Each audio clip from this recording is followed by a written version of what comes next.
Hello साथियों, सभी साथियों को हमारे यूट्यूब चैनल सिकंदर पिक्सर पे स्वागत है। प्यारे साथियों, बात करते हैं यूपीएससी सालाना रिकॉर्ड।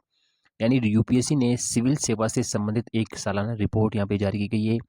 इस रिपोर्ट में जो चयन होने वाले अभ्यर्थी है उसमें सबसे ज़्यादा परसेंटेज किस विषय का और किस लेवल का रहा है।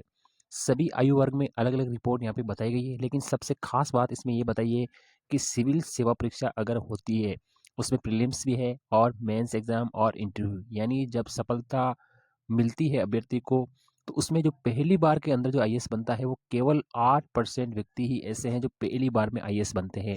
बाकी 92% अभ्यर्थी पहली बार में असफल रहते हैं। अब यहाँ पे अगर युवा का जो चयन की बात है तो यहाँ पे सबसे अधिक जो चयन परसेंट जो रखा गया है आयु वर्ग में, वो 24 साल से लेकर 26 साल के जो युवा है वो सबसे ज़्यादा चयन हो रहे हैं वर्तमान में। यानी वो दूसरी बार में या तीसरी बार में यहाँ पे आईएएस बन रहे हैं, आईएएस या आईपीएस। तीसरी बार में सफल होने का जो परसेंटेज है वो सबसे ज़्यादा है। यानी जो तीसरे अटेम्प्ट में आईएएस बनने वाले हैं वो संख्या सबसे ज़्यादा है। पहली बार में यहाँ बनने वाले केवल 8% है और तीसरी बार में यहाँ पे सबसे ज़्यादा सिविल सर्विसेज एग्ज़ाम क्लियर करते हैं, यानी उसे क्रैक करते हैं। संघ लोक सेवा आयोग ने 2022 और 23 की एक सालाना रिपोर्ट यहाँ पे जारी की गई है। इस रिपोर्ट में ये बताया गया है कि 8% युवा ऐसे हैं जो पहली बार में आईएएस बनते हैं। भारतीय प्रशासनिक सेवा के लिए जो चयनित हो पाते हैं, इससे पता चलता है कि इस परीक्षा में चयन होना कितना मुश्किल यहाँ पे लगता है। वहीं अगर हम बात करते हैं तो तीसरी बार में जो सिविल सेवा परीक्षा के दोनों चरणों की परीक्षा पास करने वाले जो उम्मीदवारों की जो सफलता दर है वो सबसे ज़्यादा यहाँ पे बताई गई है।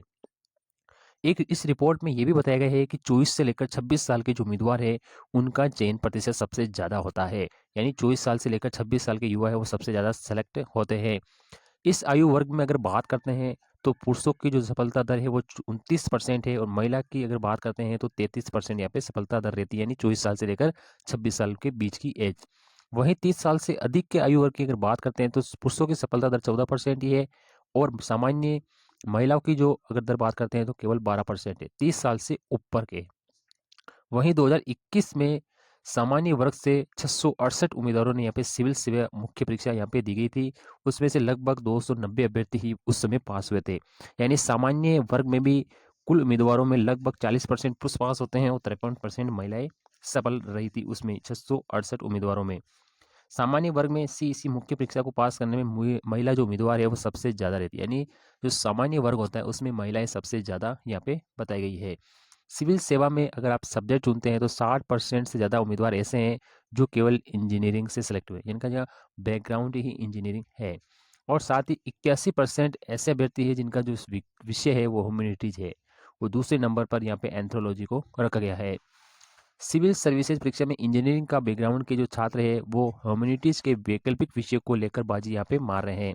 रिपोर्ट के मुताबिक 2022 में चुने गए 60% से ज़्यादा उम्मीदवार हैं जो इंजीनियरिंग वाले पृष्ठभूमि से थे, जबकि चुने गए 81% उम्मीदवारों का जो वैकल्पिक विषय है वो ह्यूमैनिटीज था। पॉलिटिकल साइंस भी पसंदीदा विषय है। इसके बाद भी दूसरे तीसरे पायदान पर एंथ्रोपोलॉजी और सोशियोलॉजी विषय लेने वाले अभ्यर्थी ही यहाँ पे क्लियर करते हैं। ऐसे विषय में जिसमें कम से कम 100 उम्मीदवारों की इंटरव्यू ली गई, उसमें से सक्सेस रेट जो है उस पर यहाँ पे काफ़ी अकाउंटेंसी जो सब्जेक्ट है उसको भी यहाँ पे लिया गया है। इकोनॉमिक्स और मेडिकल साइंस लगातार दूसरे तीसरे स्थान पे यहाँ पे रहे हैं। 5 साल का अगर हम ट्रेंड देखते हैं पीछे, 5 साल के ट्रेंड क्या है, मेंस देने वाले स्टूडेंट इस बार घटे हैं पर सफलता परसेंट उनका यहाँ पे बढ़ा है। 2017 में यहाँ पे मेंस देने वाले 13,000 स्टूडेंट है, इंटरव्यू देने वाले 2,000 है, चयनित होने वाले केवल 1,056 यहाँ पे हैं। सफलता दर 8% है। 2018 के अंदर यहाँ पे कुल चयन है 812। 2019 में जो आईएएस चयन हुए कुल जो भारतीय प्रशासनिक सेवा के वो केवल 922, उसका परसेंट 8% रहा है। 2020 में जो चयन हुए वो 833 और 2021 में जो कुल 8,900 अभ्यर्थी में से कुल पास हुए थे 748।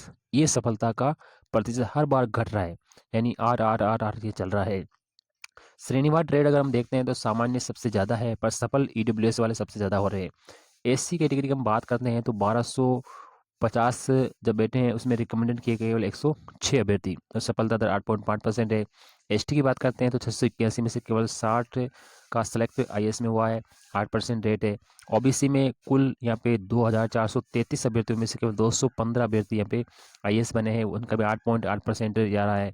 ईडब्ल्यूएस की बात करते हैं तो 62 अभ्यर्थी कुल है, उसमें से 77 अभ्यर्थियों का चयन हुआ है। और सामान्य की बात करते हैं तो 3700 अभ्यर्थियों में से केवल 290 अभ्यर्थी यहाँ पे आईएएस बने हैं। सफलता दर 7.8 है, यानी ईडब्ल्यूएस से भी कम यहाँ पे रखा गया है। यूजी स्तर पर मेडिकल साइंस से जुड़े 40% छात्र इसमें सफल हुए हैं, यानी मेडिकल साइंस वाले भी इसमें ज़्यादातर सफल हो रहे हैं। तो सिविल सेवा परीक्षा में इंजीनियरिंग सर्विसेज में ड्रॉप रेट यहाँ पे 65% यहाँ पे रखा गया है, यानी इसमें भी कैंडिडेट कम इंटरेस्ट लेते हैं और कम ही पास होते हैं। 2021-22 में 6.22 लाख छात्रों ने यहाँ पे सिविल सर्विसेज की परीक्षा दी थी, तब डिफेंस सर्विसेज